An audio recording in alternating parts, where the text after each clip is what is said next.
기조 발표. 다음 순서는 법률, 법학 부분입니다. 포괄적 차별금지법에 대한 법률적 비판, 지영준 변호사님께서 발표해 주십니다. 큰 박수로 맞으시고. 변호사님께서는 참으로 이렇게 젊고 유능하신 훌륭하신 법조인에 계시다는 참 기쁘고 감사한 일입니다.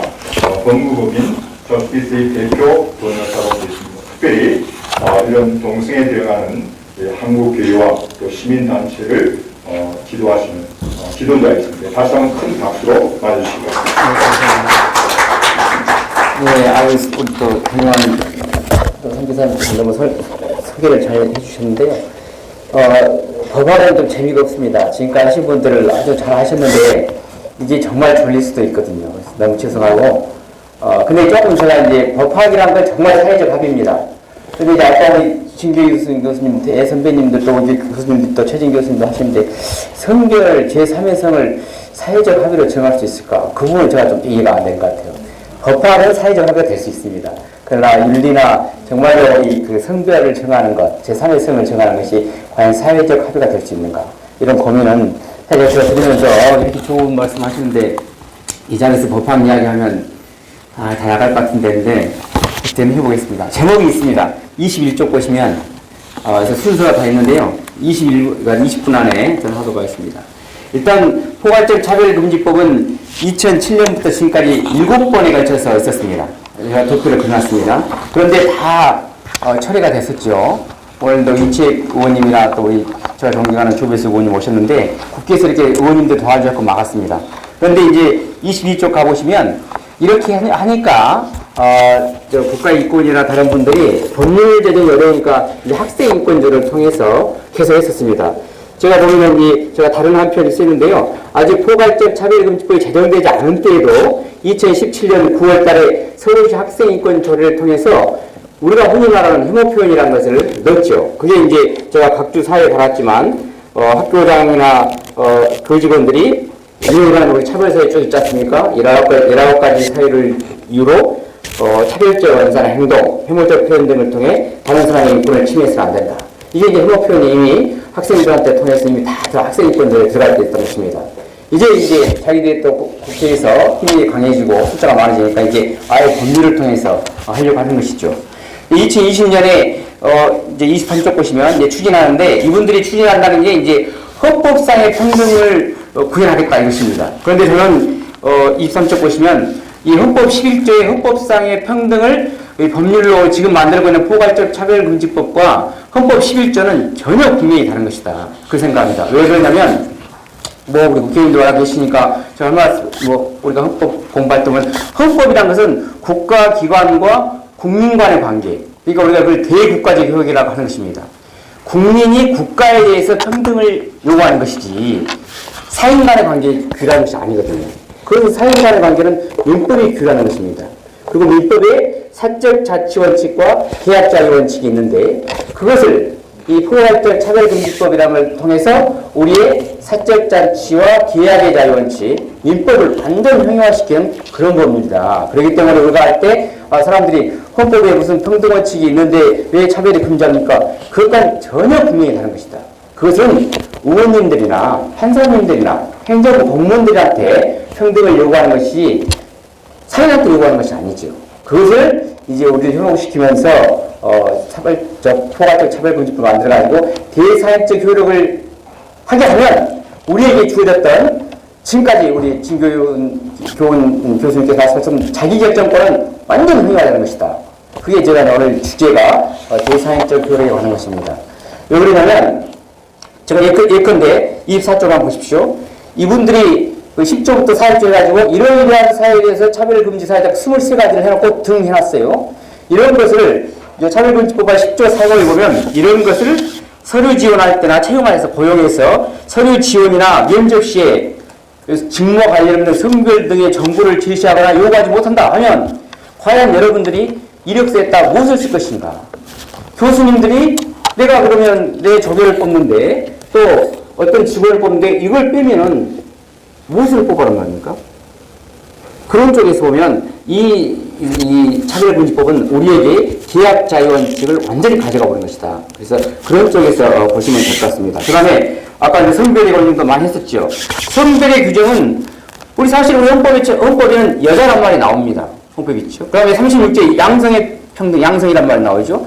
명백하게 제가 봤을 때는 이 차별금지법에 그 성별의 규정은 헌법을 바로 위반한 것이다. 그리고 그 다음에 헌법상 평등과 자유금지 26조에 보시면 우리가 사실 헌법상의 평등하면요 전혀 의미가 다릅니다. 헌법상의 평등은 같은 것은 같게 다른 것은 다르게입니다. 그러니까 같지 않은 것을 같게 취급하면 그게 평등원칙 위반입니다. 같은 것을 같게 취급하고 같지 않은 것을 같지 않게 취급해야지 다른 것을 같게 취급한 것은 평등원칙 위반이죠.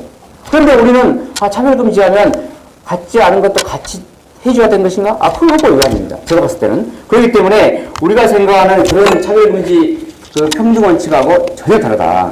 이 사람들은 차별금지 법안에서 차별의 정의를 바꾸려 하신다.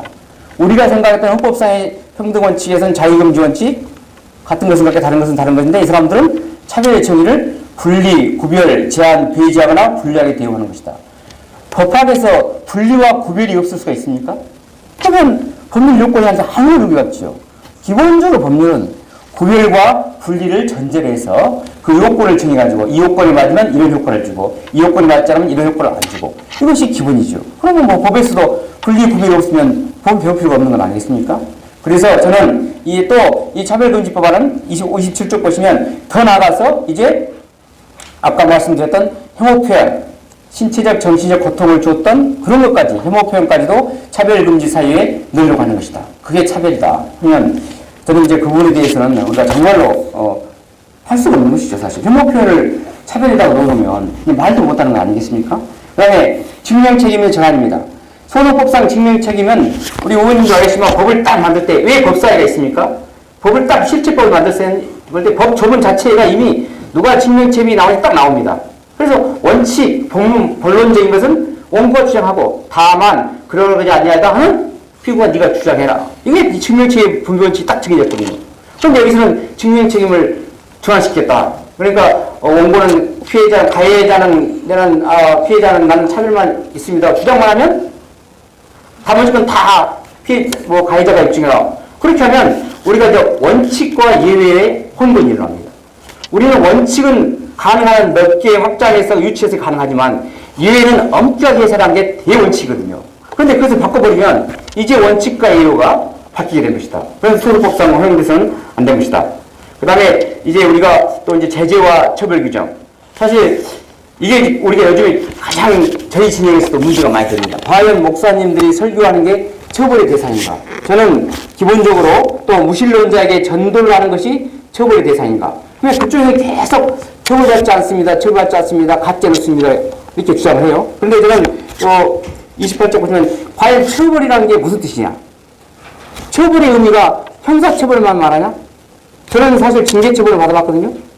공무원을 하다가 파면을 해임당해가지고 연금을 딱뚝 딸리고 퇴직금을 못 받는 게 강한 징계처분이 강한 것이냐 아니면 벌금 1,000만 원 받는 게 더 중요하냐. 저는 변호사하면서 공무원들이 와가지고 벌금 1,000만 원, 2,000만 원도 좋으니까 벌금으로 가지고 해주세요. 공무원 생활만 유지만 좀 할 수 있게 해주세요. 왜? 공무원 20년 하다가 징계받고 이 동성애 금지에다가 기독교인이 징계받고 나가게 되면 공무원 파면 해임돼 보세요. 그게 중요합니까? 벌금 1,000만 원이 중요합니까? 그래서 저는 봤을 때 이 차별이라는 거는 법상으로 보면 두 가지가 있더라고요. 보니까 저게 법에 헌법 사전적으로 학자 사전적으로 형벌의 처함이 1번 뜻이고 두 번째 위법 행위에 대하여 고통을 줌. 일단 우리가 첫 번째 그분들은 형벌의 처함의 의미가 해당하지 않는다. 그러면 우리가 처벌의 형벌만 이야기합니까? 방금도 제가 징계처벌 얘기했죠. 그 다음에 과태료, 질서벌 다 처벌이라고 하거든요. 국회의원들 우리 이채영 의원님도 막 법할 때 벌칙에 과태료 넣을 수도 있거든요. 그렇게 질서벌도 다 처벌이죠. 그 다음에 우리가 이제 이행강제벌 지금 계속 말씀하십니까? 이행강제 3,000만 원씩 시정명령 내리고 안 하면 3,000만 원 부과하고 또 안 하면 일정 기간 되면 또 부과하고 그럼 6,000만 원 그럼 또 하면 또 부과할 수 있어요. 이런 이행강제범을 우리가 강학상으로 집행벌이라고 한다. 집행벌. 그럼 집행벌도 벌이죠. 그렇지 않습니까? 또 사전적 의미까지 하면 왜 징벌적 손해배상이라고 하냐? 앞에 징벌이라는 말이 붙었잖아요. 징벌이라는 말이 처벌한 말하고 같은 거 아니에요? 이렇게까지 우리가 볼 때는 처벌의 의미를 강하게 어떻게 할 것이냐에 따라서 이 목사님들 처벌받을 수 있죠. 그렇지 않습니까? 그리고 제가 볼 때는 형사처벌은 아닐 수 있어요. 29조는 형사처벌은 이런 사유로 진정이나 자료를 제출했을 때 뭐 전보하거나 징계하거나 이러한 불리한 처벌을 조치를 하면 형사처벌한다. 그건 1년 이하의 징역이나 1,000만 원 이하 벌금. 그러니까 최영희 인권위원장도 이건 너무 처벌이 미미하다. 미미할 수도 있죠. 불리한 조치를 안 하면. 그러나 앞에 있던 시정명령 내리고 이행강제금 부과하는 것은 3,000만 원씩 안 지키면 또 부과하고 이렇게 하는 거. 또 징벌적 손해배상은요. 최하가 500만 원입니다. 500만 원으로 하고 2배 이상 5배 이하까지. 이런 징벌적 손해배상이에요. 그러면 목사님들이 500만 원 정도는 할 수 있지. 이렇게 생각하시죠.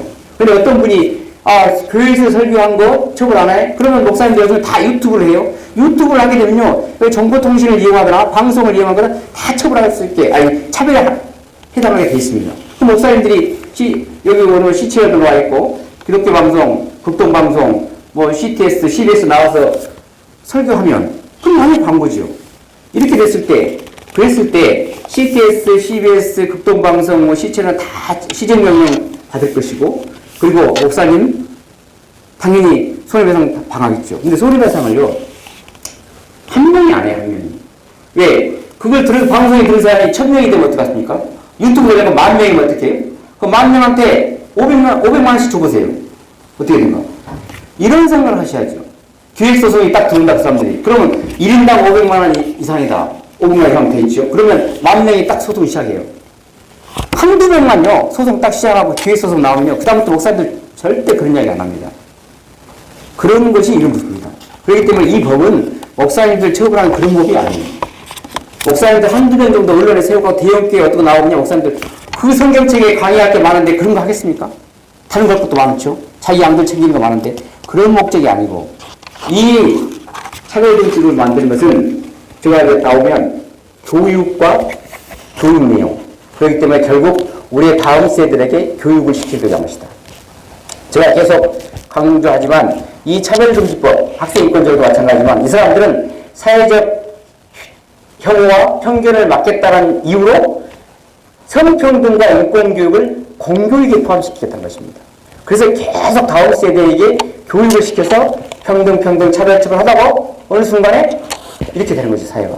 그래서 이제 교회에 대한 혐오가 생기시고 이제 주일학교를 떠나게 되고 교회는 종교자를 보장해 주죠. 그러나 자연적으로 나이 드신 권사님들만 기도하다가 보사된다. 이거거든요. 종교자의 침해 안 되죠. 교회 안에서는. 그러나 다음 세대들, 특히 정립학교, 신학대학, 저는 미션스쿨 나왔거든요. 종교자 다 사라진다. 이걸 노리는 것입니다. 그 다음에 이제 31조 헌법과 충돌 및 위헌 요소. 저는 헌법을 명문구역에 반한다. 첫 번째, 남녀 성별 규정에 반하죠. 그 다음에 국가의무 반하죠. 39조. 국가의무는 남자 성별 정체성 가지고 군대 갈 때 돼가지고 성 바꿔보. 나 올해부터 2년 동안만 여자 하겠습니다. 군대를 어떡합니까? 그렇죠? 그리고 우리 헌법적 원칙은 상향적 가치를 추구합니다. 저는 여기 올 때 선택받아서 왔죠. 차별받았기 때문에 여기 온 거 아니겠어요? 제가 차별받지 않았으면 여기 안 합니다. 왜? 우리 복음법일 지원산 때 저보다 훨씬 강의 잘하는 사람들 많거든요. 그런데 저를 왜 불렀어요? 근데 권영환 선생님은 저를 차별했죠. 이게 차별이에요. 차별은 상향적 가치로. 그렇기 때문에 차별이라는 말을 나쁘게 생각할 게 아니에요. 우리는 차별받기 위해서 삽니다. 왜? 여러분 거룩한 교회는 뭐예요? 구별받기 위해 오는 것이에요. 근데 구별과 분리를 없애버려? 그럼 교회는 어디 가고? 이런 말입니다. 그래서 저는 이 차별이라는 말이 나쁜 뜻은 아니고 상향적 가치를 추구할 때 차별은 되게 좋은 의미이고 우리는 그것을 추구한다. 그래서 33쪽 보시면 헌법이 보장하는 평등 원칙은 법적 가치의 상향적 가치를 추구하는 것이지 불평등을 제거하거나 하향식 균등을 추구하는 것이 아니다. 그리고 결과 평등을 요구하는 것이 아닙니다. 그런데요, 정과나 성적 지향이나 성별 정체성이나 특히 학력은요, 본인이 선택한 것이에요. 결과입니다, 결과. 이걸 차별이 없게 하면요, 그럼 어떻게 합니까? 서울대학교를 입학할 때 학력에 차별 안 하면 초졸, 중졸을 다 입학시험에서 차별하지 않으면 됩니까? 그럼 안 되죠. 우리 헌법에서 이미 초등학교, 중학교 의무교육을 하고 대학교, 대학에 발전하면서 헌법 자체에서 이미 초중등교육과 대학을 구별해 놓고 있다. 헌법 위반이죠.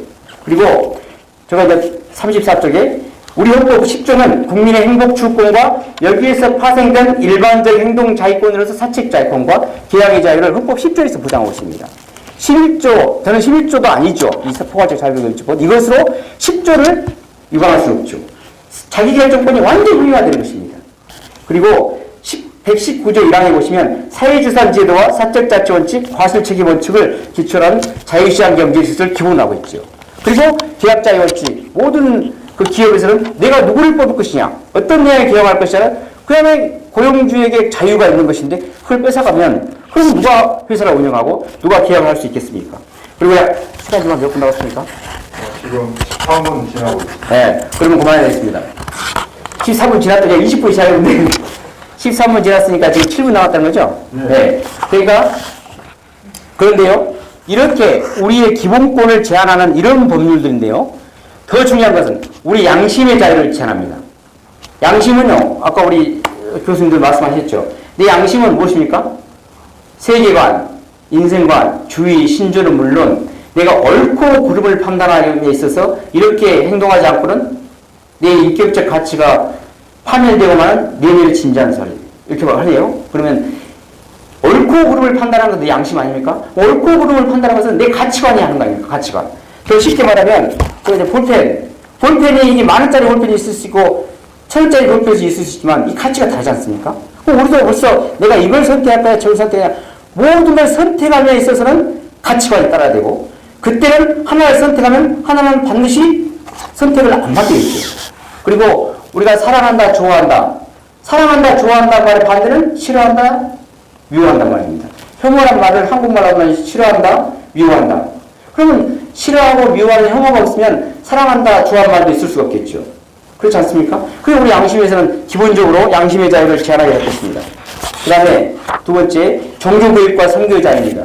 기본적으로 종교교육은 다른 종교를 비판할 자유가 당연히 본질적 내용입니다. 그리고 종교교육은 우리 아까 김인태 교수님 얘기했죠. 백석신학대학처럼 신학대학이라는 종교교육을 하기 위해서 있는 것입니다. 앞으로 우리 이 포괄적 차별금지법이 만들게 되면 당연히 신학대학은 문을 닫게 될 것입니다. 그리고 5분 남았습니다. 예, 학문과 예술 표현의 자유를 금지하죠. 혐오 표현은 제가 이제 학생인권 조례를 가지고 헌법소원을 제기할 때 헌법재판소도 혐오 표현도 당연히 표현의 자유로 보장되는 것이다. 다만 학생들에게 대해서는 우리가 말하는 의견의 자유시장 경제가 적용되지 않을 수 있기 때문에 이 학생인권 조례 자체를 제가 무효는 못하겠다. 하지만 어른들, 성인들한테는 당연히 혐오 표현의 자유로 보장이 되어야 되겠죠. 그것을 법률을 정하면 안 될 것입니다. 그리고 37조 우리가 이제 아까 말씀드렸처럼 기본적으로 이 법은 우리의 무슨 평등권을 보장하는 것이 아니고 10조에서 보호하는 계약자의 원칙, 사적자치 원칙, 학문의 자유, 종교의 자유, 기본권을 제한하는 것이기 때문에 헌법 37조 2항에 따라서 제한해야 한다. 그러면 최소 침해 원칙이 적용돼야 될 텐데 최소 침해 원칙은 이미 개별적 차별금지법이 다 있죠. 그러면 그런 개별적 차별금지법에서 기본권을 제한할 수 있는 것은 그것으로 하고 그것이 최소 침해 원칙 아닙니까? 그렇게 마련되지 않았을 때 다른 것을 만드는 방법을 해야 될 것입니다. 그리고 마지막 남은 시간에 일단 이제 우리 박예일 박사께서 전제 이걸 하시겠지만 저는 이 차별금지법은 여성의 안전권을 완전히 상기화시킬 수 있다. 우리 헌법에서는 32조 4항이나 34조 3항, 36조 2항에서 여자나 모성의 보호를 헌법의 대원칙으로 하고 있습니다. 그런데 이 젠더 이데올로기, 남녀성의 구별을 없게 만들면 앞으로 여자 대학은 존재할 수 없습니다. 왜? 차별금지법 31조는 교육의 기회를 줄 때 교육 내용뿐만 아니라 남녀성을 가지고 입학 자격을 제한할 수 없다. 그리고 여자 화장실 목욕탕, 여자 전용 공간도 줄어들 것입니다. 왜? 공공서비스 영역에서 남녀성을 구별할 수 없게 됐기 때문에. 그리고 스포츠 경기에서 문화체, 문화계, 재화 영역에서 성별을 구분할 수 없게 되면 스포츠 경기에서 이제 남녀 경기는 없어지죠. 그러면 이제 남자 선수들이 다 젠더가 돼가지고 여자 경기를 다 차지하게 될 것입니다. 그리고 혼인신고와 행정서비스에서 공공기관 행정서비스에서 성별을 차별을 못하게 되면 혼인신고하면 차지할 수밖에 없을 것입니다. 그렇기 때문에 또 젠더, 과연 남자와 여자 제3의 성 했을 때 그 제3의 성은 몇 개가 있냐? 물어봤습니까? 그 사람들이 젠더가 31개가 넘는다. 그럼 헌법 36조에서 양성의 평등이 양성의 혈압은 30가지 조합이 나온다. 그럼 30가지 성이 이루어졌다. 그래서 도대체 일부 일체제는 완전히 형이화되고 다보다체제로 갈 것이다. 이것은 결국 이슬람이 가장 좋아하는 그 길을 열어줄 것이다. 저는 그렇게 생각합니다. 그리고 이제 마치겠습니다. 결론적으로 이 자멸금지법은 우리가 지킬 수도 없는 법이시고, 그래서 지킬 수 없는 법을 선동하는 위선자의 법이고, 또 도덕성을 본질적으로 훼손하고 우리를 하향평준화시키는 법이다. 그렇게 하고 이것은 진보의 보수의 문제가 아니라 진실과 거짓의 문제다. 저는 이 법은 절대로 만들어서는 안 된다 이렇게 생각합니다. 감사합니다.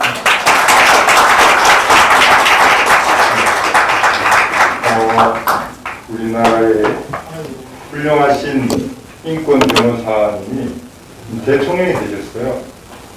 네, 나라가 지금 이렇게 되고 있어요. 사실 우리 지영준 변호사님이 인권 변호사세요. 지금 다 소개를 못 드리지만 우리나라 인권사와 함께 하시는 분이고 차세대 리더가 되십니다. 특히 오늘 이채희 부인 오시는데 앞으로 좀 이렇게 조언도 하시고 확실하시잖아요. 네, 앞으로는 우리 이번 대통령으로 좀 모신다는 이런 분이 다음 세대 지도자가 되십니다. 귀한 발표 감사드립니다. 지금 이번 발표는 지정 토론자가 없는데 온라인 지금 온라인으로 지금 질문이 들어와 있습니다. 제가 한두 가지 온라인 질문을 드리고 또 우리 좌석에서 질문을 받도록 하시겠습니다. 온라인 질문은 이렇습니다.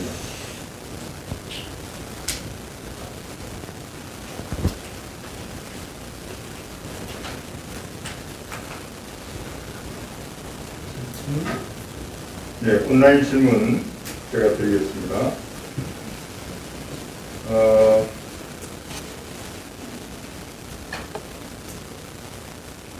끝나고 하시죠. 온라인 질문 제가 갑자기 인터넷이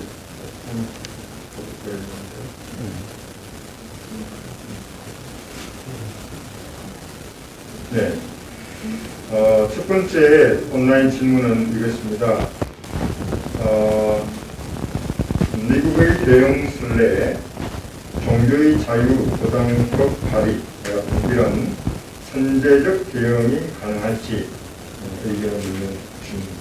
예. 그래서 이제 우리 여기 지금 우리 갑자기 생각나. 보건법률지원센터에 이제 조배숙 의원님이 오셨지 않습니까? 우리 보건법률지원센터 이제 상임 대표님이신데요. 거기에 이제 유능한 우리 헌법학자들이 와 있고, 또 미국 우리 또 이상현 교수님도 오셨지만 좀 더 발표하시겠죠. 미국법 전문가들이 많이 있습니다. 그래서 이제 이미 미국에서는 여러 주에 이 평등법, 민권법이 시빌 라이츠가 생기면서 이런 문제가 생기기 때문에 종교자유 회복법이라는 걸 만들고 있습니다. 그래서 이제 여러 주에서 지금 한 50개 주에서 한 30개 이상의 주가 만들고 있거든요. 종교자유 회복법을 통해서 이제 이런 차별금지법의 사안들이 교회, 종교 영역에는 적용될 수 없다. 이런 법을 만들고 있는데, 그래서 이제 자기들이 해보고 나니까 지금 우리 정의당에서 또 이게 추진하는 사람들이 계속 주장할 때 목사님들 설교 제한하지 않습니다.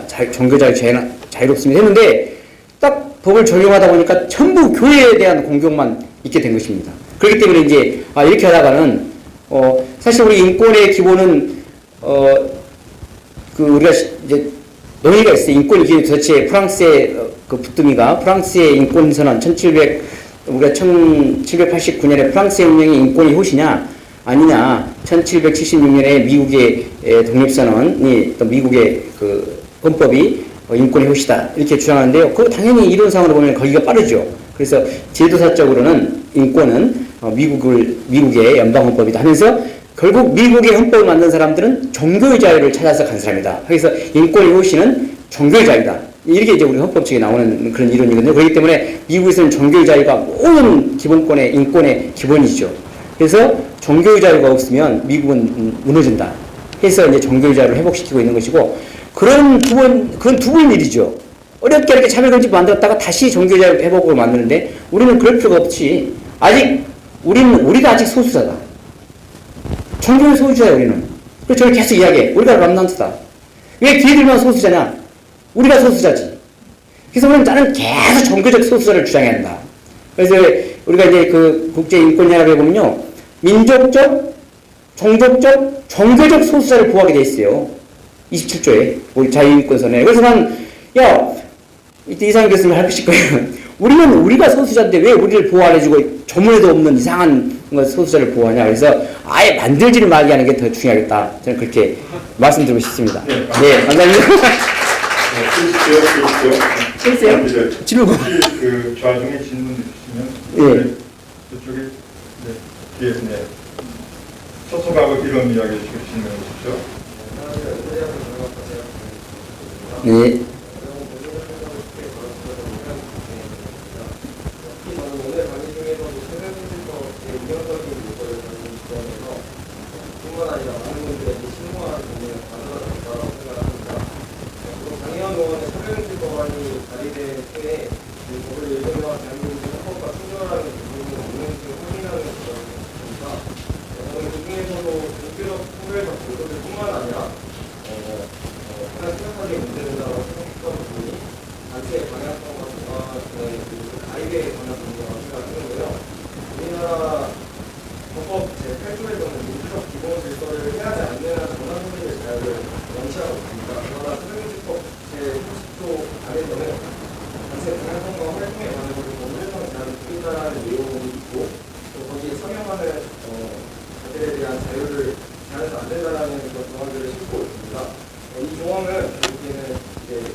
네, 감사합니다. 질문 너무 좋습니다. 그래서 제가 아까 빨리 하면서 했는데요. 이 법안은 자기들도 안 지키는 법안이다. 못 지키는 법안이다. 제가 그래서 물어보고 싶어요. 제가 만약에 정의당 사람들하고 같이 토론하게 되면 당신들이 이 법을 지키냐? 당신들 보좌관 어떻게 뽑았냐? 그 사람들 성별, 나이, 종교, 출신 안 봤어? 외국인 뽑았어요? 그리고 여기 이제 우리 미래통합당 의원 오신데 미래통합당에서 의원님들 많이 나가서 그 보좌관들 당신들 데리고 있어? 사상과 정치적 의견 다 검사했죠. 면접 봤죠. 신치연구 봤네. 뭘 뽑았어? 추천했어요? 경제 상황 하나 빠졌다고 넣었다 뺀다 결국 돈 많은 사람 뽑았구만. 이렇게 물어보려고 그래요.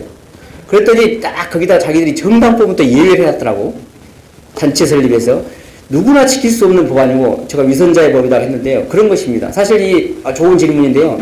그래서 우리가 이제 사상이나 정치적 의견에 대해서 차별을 없애게 하면 우리가 이제 헌법에서 그 민주적 기본 질서에 대한 자유민주적 기본 질서로 해석하게 되면 자유민주적 기본 질서를 해할 수 있는, 그러니까 이제 1920년대에 독일에서 방어적 민주주의가 나오기 전에 그런 사상이 나올 수가 있죠. 그래서 결국 독일도 이제 방어적 민주주의라는 걸 통해서 독일의 가치, 헌법적 가치를 부정하는 정당들을 다 위헌정당 해산을 하지 않았습니까? 우리도 이제 헌법에 위헌정당 해산권이 있기 때문에 당연히 이제 그렇게 걸러줘야 되는데, 지금 우리 학생이 걱정하신 대로 이런 것을 할 수 있는 길을 열어주고 있죠.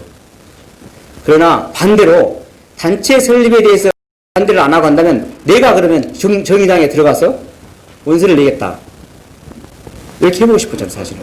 그럼 나를 떨어뜨리면 내가 소송해가지고 뭘 떨어뜨렸냐? 네가 입증해봐라. 요거 지금 해보려고 하고 있습니다. 됐죠? 감사합니다. 그런 시간이 많이 진행되는데 이따가 끝나고 하시죠, 다. 네, 그래, 감사합니다. 네, 다시 한번 감사드리고